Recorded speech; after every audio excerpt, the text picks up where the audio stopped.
Lockdown effect ಹಿನ್ನೆಲೆ ಎಲ್ಲೆಡೆ ಹಬ್ಬ ಹರಿದಿನಗಳು ಮಂಕಾಗಿದ್ದು ಇದರ ನಡುವೆಯೇ ತುಳುನಾಡಿನಲ್ಲಿ ಇಂದು ಹೊಸ ವರ್ಷಾಚರಣೆಯ ಬಿಸು ಹಬ್ಬದ ಸಂಭ್ರಮ.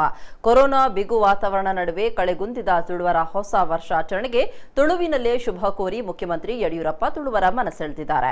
ಸೌರಮಾನ ಯುಗಾದಿಯ ಸೌರ ಸಂವತ್ಸರ ಆರಂಭದ ಬಿಸು ಆಚರಣೆ ಹಿನ್ನೆಲೆ ಟ್ವೀಟ್ ಮಾಡಿರುವಂತಹ ಸಿಎಂ, ಬಿಸುತ್ತ ದಿನ ಪೊಸತ್ ವನಸ್ಸು ಪೊಸತ್ ಕನಸು ಪೊಸತ್ ತೆನಸು ಮಾತಲ ಪೊಸತ್ ಆವಡು ಹೊಸ ವರ್ಷಡ್ ಪರತ್ ಮಹಾಮಾರಿ ದೂರ ಆದ ಸಂತೋಷ ನೆಲಸಡ್ ಮಾತಿರೆಗ್ಲ ಬಿಸುತ್ತ ಸುಭಾಸೆಗಳು ಅಂತ ಟ್ವಿಟರ್ನಲ್ಲಿ ಟ್ವೀಟ್ ಮಾಡಿದ್ದಾರೆ.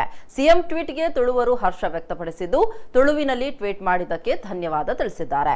ಜೊತೆಗೆ ತುಳು ಭಾಷೆಯನ್ನ ರಾಜ್ಯದ ಅಧಿಕೃತ ಭಾಷೆಯನ್ನಾಗಿಸುವ ತುಳುವರ ಆಸೆಯು ಆದಷ್ಟು ಬೇಗ ನೆರವೇರಲಿ ಅಂತ ಮನವಿ ಮಾಡಿದ್ದಾರೆ. ಇನ್ನು ಬಿಸು ಆಚರಣೆ ಹಿನ್ನೆಲೆ ಮಂಗಳೂರು ಕಮಿಷನರ್ ಡಾಕ್ಟರ್ ಪಿಎಸ್ ಹರ್ಷರು ತುಳುವಿನಲ್ಲೇ ಟ್ವೀಟ್ ಮಾಡಿ ಶುಭಾಶಯ ತಿಳಿಸಿದ್ದು, ಊರಿಗೆ ಬಂದಿರುವ ಮಹಾಮಾರಿಯನ್ನ ಎಲ್ಲರೂ ಜೊತೆಗೂಡಿ ದೇಶದಿಂದಲೇ ಓಡಿಸೋಣ, ಇಲ್ಲಡೆ ಇಪ್ಪುಗ ಜಾಗೃತಿ ಇಪ್ಪುಗ ಎಂದಿದ್ದಾರೆ.